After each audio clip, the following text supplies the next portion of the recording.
एक शिव भक्त की कहानी।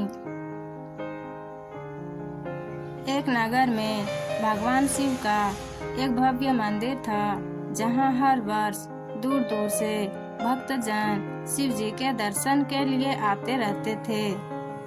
सावन का महीना था। दूर दूर से कबाड़िए कबाड़ लेकर भगवान शिव को जल अभिषेक करने आए हुए थे। मंदिर का परिसर भक्तों की भीड़ से भरा हुआ था। तभी अचानक आकाश में बिजलियां हुई और सोने का एक थाल उतरा। उसी के साथ साथ एक भविष्यवाणी हुई कि जो कोई भगवान का सच्चा भक्त होगा उसी को यह थाल मिलेगा। मंदिर के परिसर में उपस्थित सभी लोगों ने यह भविष्यवाणी सुनी। धीरे धीरे सभी इकट्ठे हो गए। जो लोग मंदिर की व्यवस्थाएं देखते थे, उन्हें तो पूरा विश्वास था कि यह थाल हमें मिलेगा, इसलिए वे सबसे आगे जाकर खड़े हो गए। सबसे पहले एक पंडित जी आए और बोले, देखिए, मैं प्रतिदिन महादेव का अभिषेक करता हूँ, अतः मैं ही भोलेनाथ का सबसे निकटवर्ती प्रेमी और भक्त हूँ, इसलिए थाल मुझे मिलना चाहिए। इतना कहकर पंडित जी ने थाल उठाया।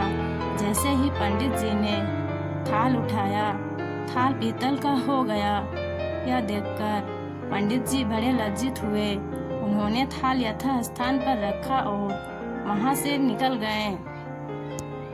इसी प्रकार वहां उपस्थित सभी पंडितों ने खुद को आजमाया, लेकिन शायद उनमें से कोई भी सच्चा भक्त नहीं था।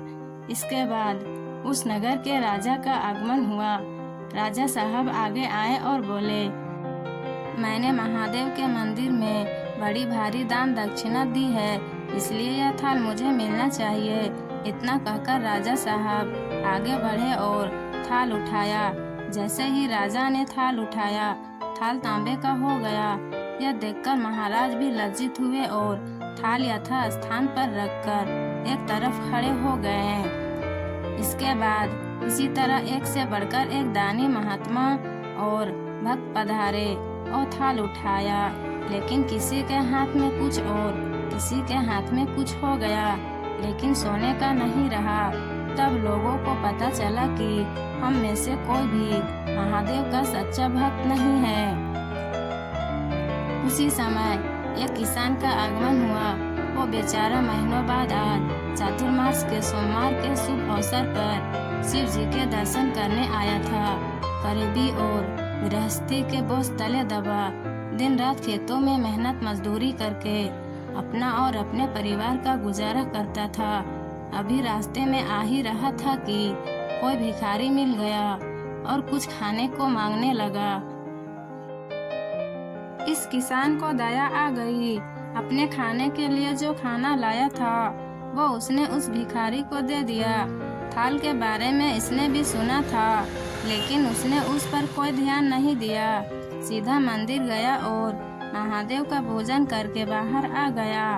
परिक्रमा करके जाने को हुआ, तभी पीछे से एक व्यक्ति बोला, भाई, तुम भी थाल को उठाकर देख लो, हो सकता है तुम ही वह सच्चे भक्त हो जिसके लिए यह थाल आया है।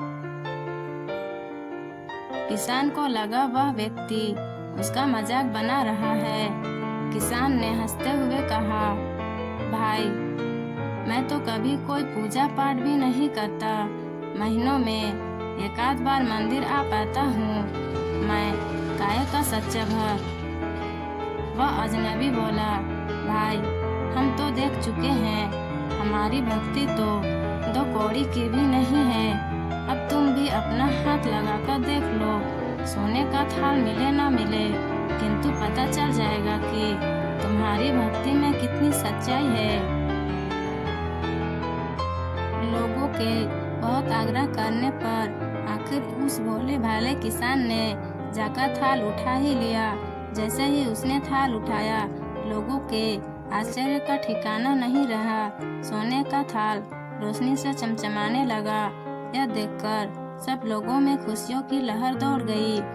सभी लोग उसके जय जयकार करने लगे और पूछने लगे कि भाई, तुम ही सच्चे भक्त हो। अब हमें भी बता दो कि कौन सी भक्ति करते हो जिससे महादेव तुमसे इतना प्रसन्न है। तो किसान बोला, भाई मैं कोई भक्ति नहीं करता, मैं केवल दिन भर खेतों में काम करता हूँ और थोड़ा समय निकालकर जरूरतमंदों लोगों को मदद करता हूँ। इसके अलावा मैं कोई विशेष कार्य नहीं करता। लोग पूछने लगे, तुम लोगों की मदद क्यों करते हो? हंसते हुए किसान बोला, सुकून। दूसरों के चेहरे पर मुस्कान देखकर मुझे जो आनंद और खुशी होती है उसे मैं शब्दों में बयां नहीं कर सकता। शायद यही कारण है कि महादेव मुझसे खुश है। इसलिए हमेशा याद रखें, सत्कर्म का आरंभ भी आनंद से होता है और अंत भी आनंददायक होता है। दुष्कर्म का आरंभ भी दुख से होता है और अंत भी दुखदायक होता है। आप सैकड़ों मील की यात्रा करके भी दूसरों का दिल दुखाते हैं तो आपकी तपस्या, साधना और महादेव का दर्शन धूल के बराबर है। दोस्तों, कहानी अच्छी लगी हो तो वीडियो को लाइक, शेयर और सब्सक्राइब कर दीजिएगा। Thank you so much. फिर मिलते हैं अगली वीडियो में।